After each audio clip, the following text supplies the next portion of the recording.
Nakita natin base na rin sa stats na ang mga bigs ng New Zealand ang merong magandang laro sa kasalukuyan nilang liga. Tatlong players na naglalaro sa center forward ang nangingibabaw ang kanilang stats sa team ng New Zealand. Ibig sabihin nito maganda ang kanilang laro. Magiging mahalaga ngayon ang role ni na Kai Sotto, AJ Edo, Junmar at Japet dahil silang apat ang pipigil nga rin sa mga bigs ng New Zealand. Kai Sotto mahalaga ang role niya lalong-lalo na nga sa pagdepensa sa loob ng paint. Siya ang pinakamahaba at mabilis nga rin ang kanyang help defense na gagawa niyang mabutata ang tira ng mga kalaban. Isa ito sa kanyang kalakasan.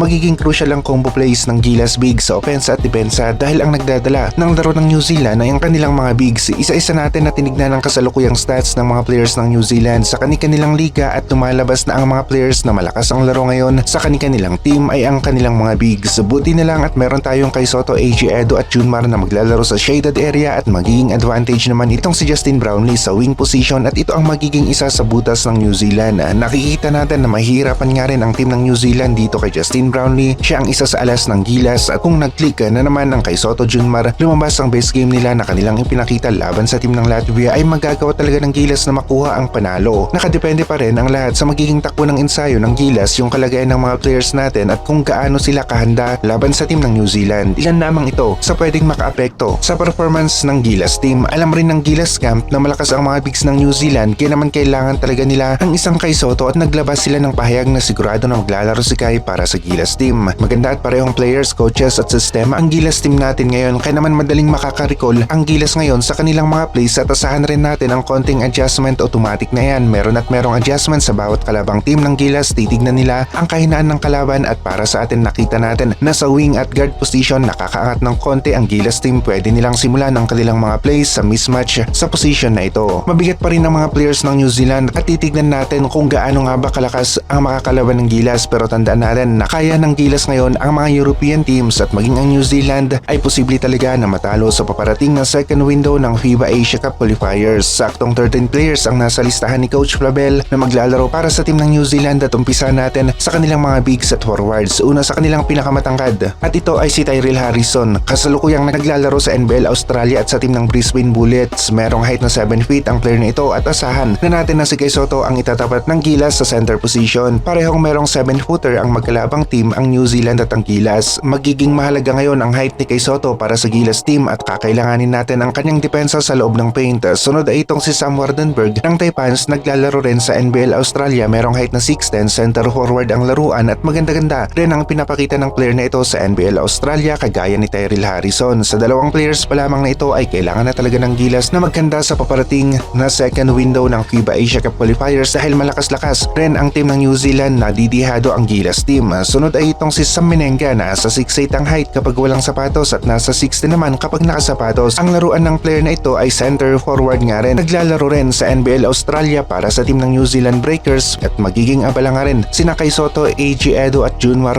sa loob ng paint. Sunod ay itong si Max Darling, naglalaro sa forward position, nasa 6'4" ang height. Sa ngayon ay kabilang sa team ng New Zealand Breakers. Oscar Goodman, pinakabata sa kanilang team, 17 years old, merong height na 6'7". Forward position, naging MVP ang player na ito noong 2023 sa FIBA Under-16 Asian Championship. Tom Vodanovic, naging import ng Converge Fiber Xers tapos bumalik sa NBL Australia at naglalaro ngayon para sa team ng Southeast Melbourne Phoenix. Kita naman natin hindi ganun kaganda ang stats niya ngayon sa NBL Australia. Maging itong si Hiram Harris, dating kakampi ni Kai Sotto sa Adelaide 36ers, na naglalaro ngayon para sa team ng Perth Wildcats. Ng NBL Australia ay hindi nga rin ganun kaganda ang stats pero asahan natin na malakas na laro ang maipapakita nila para sa kanilang national basketball team. Walter Brown, isang guard forward, naglalaro para sa team ng Tasmania Jack Jumpers. At napansin natin karamihan sa players ng New Zealand ay sa NBL Australia naglalaro. Isaiah Liafa, isa sa guard ng New Zealand, naglalaro ngayon para sa team ng Sydney Kings. Ayos naman ang stats, hindi nga lang ganun kataas kagaya ng kanilang mga bigs. Flynn Cameron sa NBL Australia rin at merong average na 7.6